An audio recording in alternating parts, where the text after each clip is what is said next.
आज माझा मुलगा सौरभच्या लग्नाची पहिली रात्र होती आणि माझे हृदय जोरजोरात धडधडत होते. येणाऱ्या परिस्थितींबाबत मला खूप भीती वाटत होती. जिच्यासोबत मी माझ्या मुलाचे लग्न लावले होते ती मुलगी निष्पाप होती, जणू चंद्राचा तुकडा होती.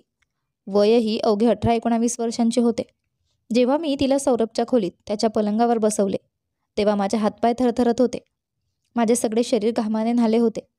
माझी ही अवस्था बघून सुनैना देखील घाबरली होती. तिने घाबरत म्हणाली, आईजी, ते मला काही बोलणार तर नाहीत ना? काही इजा तर नाही करणार? मला खूप भीती वाटते. मी माझ्या भीतीवर ताबा मिळवला, कारण जर मी घाबरले असते तर सुनैना अजूनच घाबरली असती. मी तिला धीर देत म्हणाले, चिंता करू नकोस बेटा, सौरभ तुला काही इजा करणार नाही. तो मनाने खूप चांगला आहे. सुनैनाला कसेबसे समजावून मी खोलीच्या बाहेर आले आणि बागेत गेले, जिथे माझा मुलगा झुल्यावर बसलेला होता. मी म्हणाले, सौरभ, तू इथे काय करतो आहेस? तुझे नववधू आत तुझी वाट बघत आहे. माझ्या बोलण्यावर तो काही क्षण मला बघत राहिला आणि अचानक टाळ्या वाजवत मोठ्याने हसायला लागला. आई, माझी नवीन नववधू आली आहे. आज मी खूप खुश आहे. आज मी तिच्यासोबत राहणार आहे, तिच्यासोबत खूप खेळणार आहे, तिला माझी सगळी खेळणी देईल. ती मला सोडून तर जाणार नाही ना आई? त्याच्या आनंदी चेहऱ्यामुळे माझ्या डोळ्यात पाणी आले. हाच तो भीतीचा क्षण होता जो माझ्या अंगात धावत होता, सुनैनाला खोलीत बसवण्यापर्यंत. सौरभ आजारी होता आणि डॉक्टरांनी सांगितले होते की त्याची तब्येत कधीच ठीक होणार नाही. तरीही मी त्याचे लग्न लावले होते. ही माझी मजबुरी होती. जर मी त्याचे लग्न लावले नसते तर आमच्या दोघांच्या आयुष्याचा नाश झाला असता. सौरभला वेड्यांच्या इस्पितळात पाठवले असते आणि मला वृद्धाश्रमात. सगळी संपत्ती माझ्या मोठ्या मुलाच्या आणि त्याच्या लालची बायकोच्या ताब्यात गेली असती. मी पटकन पुढे जाऊन सौरभला मिठी मारली आणि म्हणाले, सौरभ, काळजी करू नकोस. तुझी नववधू तुला सोडून कुठेही जाणार नाही. पण तिला इजा करू नकोस. जर तू तिला इजा केलीस तर ती कायमची निघून जाईल. माझे बोलणे ऐकून सौरभ घाबरला आणि म्हणाला, नाही आई, मी तिला इजा करणार नाही. उलट मी माझ्या सगळ्या चॉकलेटसुद्धा तिला देईल. फक्त ती मला सोडून जाऊ नये. मी त्याला समजावले आणि त्याचा हात धरून खोलीच्या दरवाजापर्यंत नेले. मी म्हणाले, तुझी नववधू आत बसलेली आहे, तुझी वाट बघत आहे. मग मी माझ्या पदरातून एक छोटीशी डबी काढली आणि त्याला दिली. मी म्हणाले, हे तुझ्या नववधूला दे, हे तिचे गिफ्ट आहे. माझ्या मुलाने ती डबी हातात घेतली आणि खुश होऊन उड्या मारत खोलीच्या आत गेला आणि मी बाहेर देवाला प्रार्थना करू लागले, हे देवा, माझ्या मुलाला खुश ठेव. मी स्वार्थी आई नाही की एका साध्या मुलीचे लग्न माझ्या आजारी मुलाशी केले. आमचे घर नुकतेच बनत होते. त्याची बाँड्री खूप उंच नव्हती. माझे थोडे दुर्लक्ष झाले आणि सौरभ बाँड्रीपर्यंत पोहोचला आणि मग माझ्या छोट्याशा चुकीमुळे तो बाँड्रीवरून खाली पडला. जरी माझा मोठा मुलगाही होता, ज्याच्यावर मी खूप प्रेम करत होते, पण सौरभवर मी जरा जास्तच प्रेम करत होते, कारण माझ्या छोट्याशा चुकीने माझा मुलगा कायमचा मानसिक अपंग झाला होता. मग सगळी मालमत्ता आपल्या पतीच्या नावाने करून तो दुबईला स्थलांतर करेल असं माझ्या मोठ्या मुलाच्या पत्नीने ठरवले होते. पण मी असे कधीच होऊ देणार नव्हते. माझ्या पतीने कोट्यावधींची संपत्ती सोडली होती आणि त्यात सौरभचा देखील समान हक्क होता. म्हणूनच मी सौरभसाठी एक पत्नी निवडली होती. माझ्या मुलाला देखील एक साथी मिळेल आणि त्याच्या पत्नीसोबत मी देखील माझे जीवन काढू शकेल असे मला वाटत होते. पण मला माहीत नव्हते की मी स्वतःच माझ्या आयुष्यात अडचणी उभ्या करत होते. मी सौरभचे लग्न कधीच लावले नसते जर माझ्या मोठ्या सुनबाईने मला ती काळजाला धक्का देणारी बातमी सांगितली नसती. मला तो दिवस अजूनही स्पष्टपणे आठवतो, जेव्हा माझी मोठी सुनबाई माझ्याकडे आली होती. ती तिच्या 4 वर्षाच्या मुलीचा हात धरून रागाने माझ्या खोलीत शिरली होती. तिच्या लाल लाल डोळ्यांनी ती मला रागाने पाहत होती आणि म्हणाली, आज येऊ दे तुमच्या मुलाला. मी सांगते की आपण हे घर सोडून जाऊ. मला इथे राहायचे नाही जिथे तुमचा वेडा मुलगा राहतो. मी म्हणाले, सुनबाई, शेवटी काय झाले? एवढी अस्वस्थ का झालीस? आणि असे काय बोलतेस पूजा? काय झाले? ती म्हणाली, आईजी, माझ्या 4 वर्षाच्या निष्पाप मुलीला विचारा की तिच्या वेड्या काकाने तिला काय सांगितले होते. छोट्या परीने मला जे सांगितले ते ऐकून माझ्यावर आभाळ कोसळले. अविश्वासाने मी कधी त्या लहानशा मुलीकडे बघत होते तर कधी माझ्या सुनबाई पूजाकडे. माझे कधी लक्षच याकडे गेले नव्हते. जरी सौरभ मानसिकदृष्ट्या कमजोर होता तरी तो शरीराने मजबूत पुरुष होता. कदाचित त्याच्या आत देखील भावना उफाडून येत होत्या. त्याने परीला एवढंच सांगितले होते की तू माझी वधू म्हणून माझ्या खोलीत राहा, आणि परीने ही गोष्ट तिच्या आईला सांगितली होती. म्हणून पूजा रागाने मला भेटायला आली होती. मी तिला म्हणाले, पूजा, देवाला घाबर, हे घर सोडून जाऊ नकोस. मी सौरभसाठी काहीतरी उपाय करेन. एका आईपासून तिचे लेकरू दूर करू नकोस. माझा लहान मुलगा सौरभ आधीच शुद्धीत नाही आणि आता तू रवीलाही आमच्यापासून घेऊन जाशील तर मी एकटी पडेन. बघ पूजा, शांतपणे विचार कर. जर तुझ्या घरात असं मूल जन्माला आले तर तू ही गोष्ट सहन करू शकशील का? त्याचा त्रास काय असतो हे समजू शकशील का? हाच त्रास मी रोज सहन करते. माझे बोलणे ऐकून पूजा थोडी शांत झाली होती. ती म्हणाली, ठीक आहे आईजी, मी तुम्हाला शेवटची संधी देते. पण आता जे काही करायचे आहे ते लवकर करा, नाहीतर मी हे घर सोडून जाईल. माझ्याकडे थोडा वेळ मिळाला होता आणि मग मी शांतपणे विचार करू लागले की सौरभच्या प्रकरणाचे कसे निराकरण करावे. मी संपूर्ण रात्र विचार करत होते आणि या प्रश्नाचे एकमेव उत्तर हेच होते की सौरभचे लग्न लावणे हाच मार्ग होता. पण मी त्याच्यासाठी पत्नी आणणार कुठून? कोण आपली मुलगी एका वेड्या मुलाशी लग्न लावेल? सकाळी जेव्हा मी खोलीबाहेर आले तेव्हा पूजा माझ्यावर रागाने फुगून बसलेली होती. मी पुढे गेले आणि विचारले, काय झाले पूजा, काय झाले? ती म्हणाली, तुम्ही सौरभबद्दल काय विचार केलाय? मी तिच्या जवळ जाऊन बसले आणि म्हणाले, तू काय म्हणतेस? तूच सांग काय करावे. पूजा म्हणाली, सर्वात योग्य तेच आहे की त्याला वेड्यांच्या इस्पितळात पाठवलं जावं. घरात लहान मुलगी आहे. मी आणि रविशंकर लवकरच दुसरे मुलंही प्लॅन करत आहोत. दुसरं मुलंही येईल. अशा परिस्थितीत त्याच्यासोबत राहणे योग्य नाही. आपल्या मुलाबद्दल हे सगळं ऐकून माझ्या डोळ्यात अश्रू आले. मी म्हणाले, तू काळजी करू नकोस. मी सौरभबद्दल विचार केला आहे, पण मी त्याला कधीच वेड्यांच्या इस्पितळात पाठवणार नाही. जर सौरभचे ठीक होण्याची शक्यता असती तर मी हे कडू घोटसुद्धा घेतला असता. पण डॉक्टरांनी सांगितले आहे की त्याची ही अवस्था कधीच सुधारणार नाही. मग मी माझ्या पोटच्या गोळ्याला स्वतःपासून दूर कसे पाठवू? मी सौरभचे लग्न लावणार आहे. माझे बोलणे ऐकून पूजा काही वेळ मला आश्चर्याने बघत राहिली आणि मग टाळ्या वाजवत मोठ्याने हसायला लागली. हसता हसता ती बेहाल झाली आणि म्हणाली, घ्या, करा गोष्ट. कोण लग्न करणार या वेड्याशी? मी पूजाकडे दुःखी नजरेने पाहत होते. तिच्या मनात काय चालले होते हे मला पूर्ण माहिती होते. एकीकडे सौरभचे आजारपण आणि दुसरीकडे माझे वाढते वय. आता संपत्ती विकून कुठे पडून जाण्याचा प्रश्नच नव्हता आणि पूजा जे काही करू पाहत होती ते मी घडू देणार नव्हते. दोन्ही भावांचे संपत्तीत समान हक्क होते आणि पूजा जे काही करू पाहत होती ते मला मान्य नव्हते. सौरभला वेड्यांच्या इस्पितळात पाठवण्यासाठी पूजा कट रचत होती, ज्यामुळे सर्व संपत्ती तिच्या पतीच्या हातात येईल. मला हे समजले होते की पूजा तिच्या या प्लॅनमध्ये यशस्वी होऊ शकते. त्यामुळे मी ठरवले की काहीही करून, कसेही करून सौरभचे लग्न लावून टाकायचे. चला, यामुळे एखाद्या गरीब मुलीचे भले होईल. ज्याला संपत्तीमध्ये सुखासीन जीवनाची आवड असेल त्यावर सौरभची निरागसताही प्रभावी ठरेल. माझ्या मनात कोणताही वाईट विचार नव्हता. मी आमच्या कामवालीला सांगितले, मला एखाद्या गरीब घरातली मुलगी हवी आहे. सौरभचे लग्न लावायचे आहे. ती सुद्धा आश्चर्यचकित झाली आणि म्हणाली, मालकीण, तुम्हाला तर माहीत आहे की सौरभ आजारी आहे. त्याचे मानसिक संतुलन ठिकाणावर नाही. मग कोण त्याच्याशी लग्न करणार? मी म्हणाले, मला माहीत आहे की गरिबी काय असते. जेव्हा उपासमार असते तेव्हा आईवडील त्यांच्या मुलांना विकायला सुद्धा तयार होतात. तू फक्त हे सगळीकडे सांग की मालकीण आपल्या लहान आणि मानसिकदृष्ट्या आजारी मुलाचे लग्न लावू इच्छिते आणि ते लवकरात लवकर करायचे आहे. माझ्या नोकराणीने मला आश्चर्याने पाहिले, पण मग शांतपणे माझे ऐकले. 3-4 दिवस गेले आणि नंतर ती माझ्याकडे आली आणि म्हणाली, मालकीण, तुम्ही खूप दूरचा विचार केला आहे. मी विचारले, कसे? ती म्हणाली, माझी एक शेजारीण आहे. ती तिच्या अनाथ मुलीचे लग्न लावू इच्छिते. मी तिला सांगितले की मालकीणच्या मुलाचे मानसिक संतुलन ठिकाणावर नाही, पण तिला याचा काहीच फरक पडला नाही. ती म्हणाली, किमान माझ्या मुलीला 2 वेळेचे अन्न तरी मिळेल. इथे माझी मुलगी आपल्या भावाच्या आणि बहिणीच्या दयेवर जगत आहे. त्यांच्या गुलामीत राहते. तेव्हाच तिला अर्धपोटी पोट भरून खायला मिळते. मला माझ्या मुलीचे दुःख पाहवत नाही. किमान ती श्रीमंत घरात जाईल. तिला पोटभर जेवण तरी मिळेल. बाकी तिच्या नशिबात जे असेल ते तिला मिळेल. कामवालीने हे सगळं सांगितल्यावर मला खूप आनंद झाला. मग मी आणि माझी कामवाली त्या मुलीला पाहायला त्यांच्या घरी गेलो. त्या मुलीची आई मला खूप आनंदाने भेटली. त्यांच्या घराची गरिबी स्पष्ट दिसत होती. सर्वत्र सिलन होती. 3 छोटे छोटे खोलींचे घर होते. त्या स्त्रीची वेदना मी ऐकली. ती आपल्या मुलीबद्दल खूप दुःखी होती. मी विचार केला की माझ्या मनात काही चुकीचे नाही. तिच्या मुलीला संपत्ती, आराम सर्व काही मिळेल आणि माझा सौरभही एकटा राहणार नाही. त्या स्त्रीच्या डोळ्यात अश्रू होते. तिने म्हटले, मी तुमचे दुःख समजू शकते. मुलांचे दुःख हेच सर्वात मोठे दुःख असते. मग त्यांनी सुनैनाला माझ्या समोर आणले. तिला पाहून मी थक्क झाले. ती अप्रतिम सुंदर होती. तिचे वय साधारणतः 18-19 वर्षांची असेल आणि तिच्या चेहऱ्यावर निरागसता स्पष्ट दिसत होती. ती गप्पच माझ्याजवळ येऊन बसली. तिचे डोके खाली होते. काही वेळाने ती उठून निघून गेली. मग तिचे 2 भाऊ माझ्यासमोर येऊन बसले. मोठा भाऊ म्हणाला, तुम्ही आमच्या बहिणीसाठी लग्नाचा प्रस्ताव मांडत आहात. मी त्यांना सगळं खरं सांगितले की माझा मुलगा सौरभ मानसिकदृष्ट्या आजारी आहे. ते काही वेळ गप्प बसले. मग म्हणाले, आमची बहीण खूप सुंदर आहे आणि तिचे वयही कमी आहे. तर तुम्ही आमच्या बहिणीला असंच नेऊन घ्याल का? मी विचारले. मग तुम्हाला काय हवे आहे? तेव्हा छोटा भाऊ म्हणाला, तुम्ही प्रत्येक महिन्याला आम्हाला काही रक्कम देत राहा, कारण आमची आई आजारी आहे. दोन्ही भाऊ म्हणाले, आम्ही दोघेही फार काही कमावत नाही. आईच्या औषधांवरही खर्च होतो.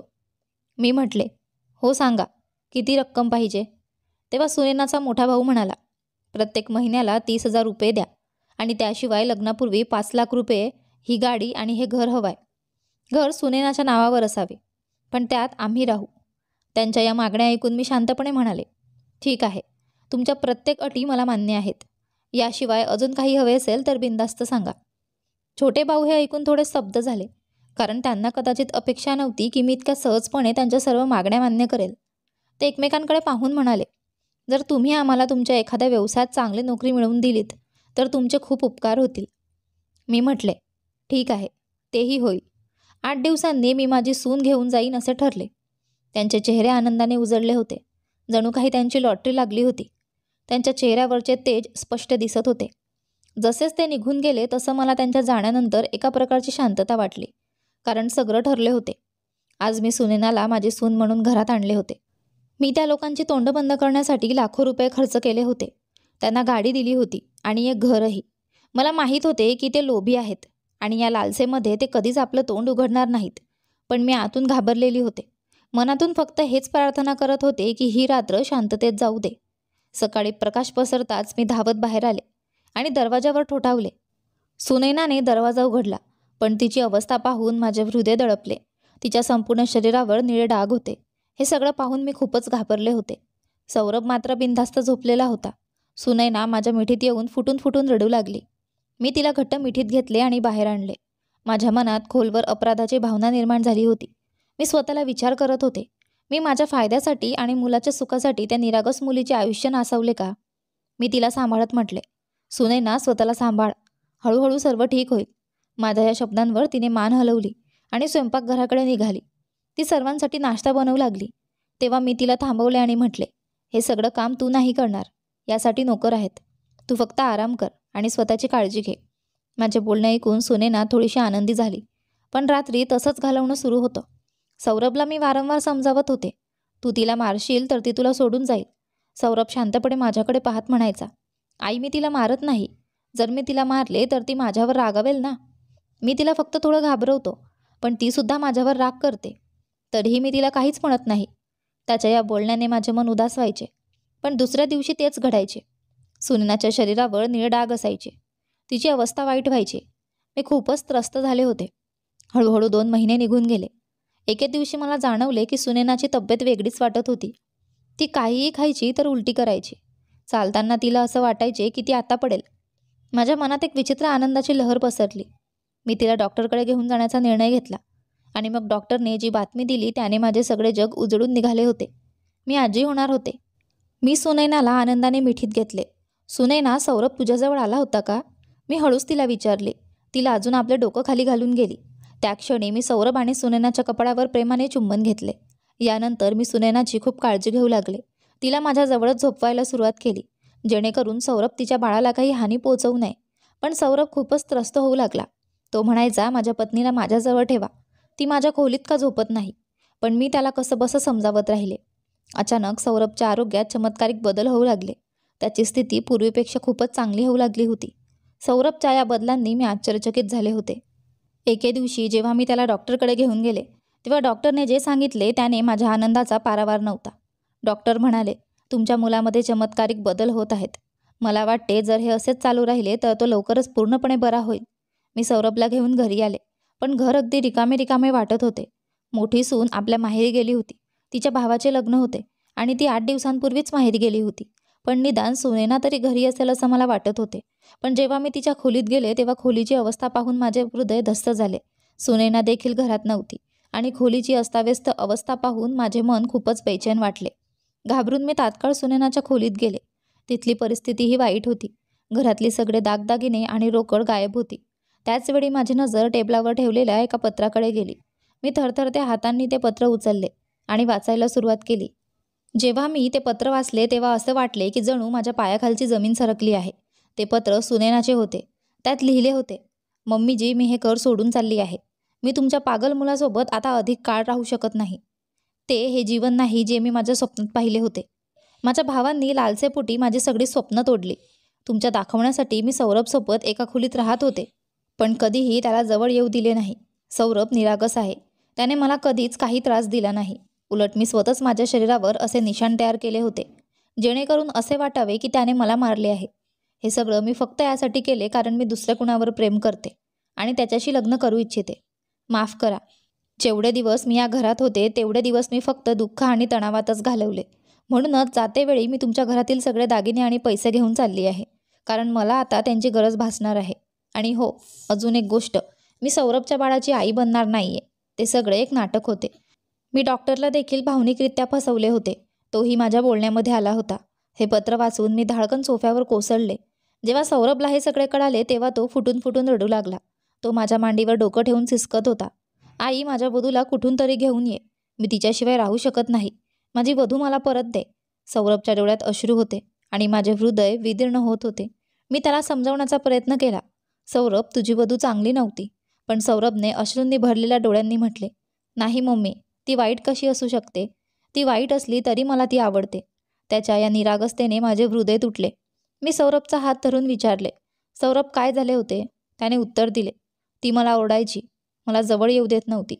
एकदा तिने मला जोरात मारलेही होते, पण तरीही ती मला आवडते. मी तिच्यासोबतच राहीन. सौरभचे बोलणे ऐकून माझे मन पूर्णपणे तुटून गेले. सुनैनाने माझ्या निरागस मुलाशी किती अन्याय केला होता, तरीही तो तिच्या प्रेमात वेडा झाला होता.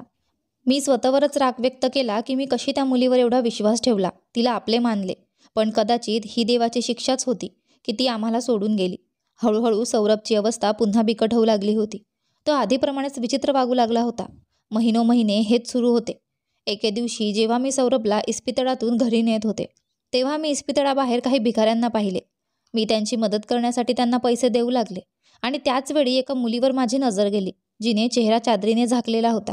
माझ्या मनात एक विचित्र शंका आली, पण मी त्या क्षणी अवाक झाले जेव्हा सौरभने त्या मुलीचा हात धरला आणि आनंदाने ओरडला, मम्मी, माझी वधू सापडली.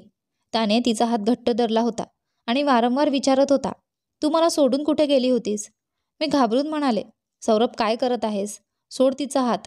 पण पुढच्याच क्षणी सौरभने तिची चादर काढली आणि माझ्या डोळ्यांतून आश्चर्याचा प्रकाश पसरला. ती सुनैना होती. तिची अवस्था खूपच खराब होती. ती अगदी सुकून काट्यासारखी झाली होती. मला पाहताच तिच्या नजरा लाजेने खाली झुकल्या. सौरभ मात्र आनंदाने वेडा झाला होता. मी दीर्घ श्वास घेत सुनैनाला विचारले, सुनैना, ही काय अवस्था केली आहेस तू? पुढच्या क्षणी सुनैना फुटून रडत माझ्या पायांवर पडली आणि म्हणाली, मम्मीजी, मला माफ करा. मी खूप मोठी चूक केली आहे. मी तुमचे आणि सौरभचे हृदय दुखावले आणि याचेच परिणाम मला भोगावे लागले. ज्याच्यासाठी मी तुमचे घर सोडले त्याने मला फसवले. त्याने मला लग्नाचे वचन दिले, पण लग्नाच्या बहाण्याने त्याने मला एका फ्लॅटमध्ये नेले. त्याने माझ्याशी गैरवर्तन करण्याचा प्रयत्न केला आणि नंतर मला फसवून सोडण्याचे ठरवले. त्याच्या या इराद्यांना समजून मी त्या रात्रीच तिथून पळून गेले. पळून गेल्यावर माझ्याकडे कुठेच जायचे ठिकाण नव्हते.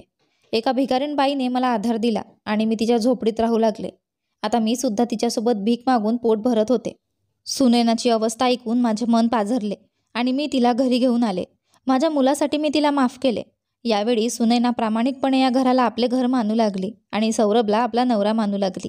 हळूहळू सौरभही सुनैनाच्या प्रेमात सुधारू लागला. आता तो आधीपेक्षा अधिक समजूतदार गोष्टी बोलत होता आणि त्याच्या तब्येतीतही वेगाने सुधारणा होत होती. प्रत्येकजण त्याला पाहून हैराण होत होता की इतक्या लवकर कसा बदल झाला. मी देवाचे आभार मानत होते की काहीही असो, माझ्या मुलाच्या जीवनात सुख परत आले होते. आणि मग एके दिवशी जेव्हा लाजच सुनैनाने मला सांगितले की ती आई होणार आहे, तेव्हा मी अनेक मिनिटं तिला फक्त बघत राहिले.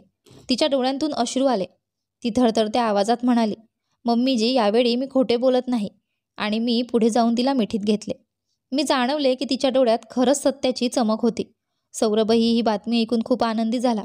जेव्हा सुनैना आणि सौरभचे बाळ या जगात आले तेव्हा सौरभ पूर्णपणे बरा झाला होता.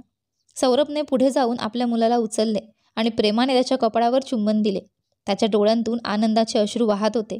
मग त्याने सुनैनाचेही कपाळ चुंबले आणि मी मनापासून देवाचे आभार मानत राहिले. मी मनात प्रार्थना केली की माझी मुले नेहमीच अशी सुखी राहोत.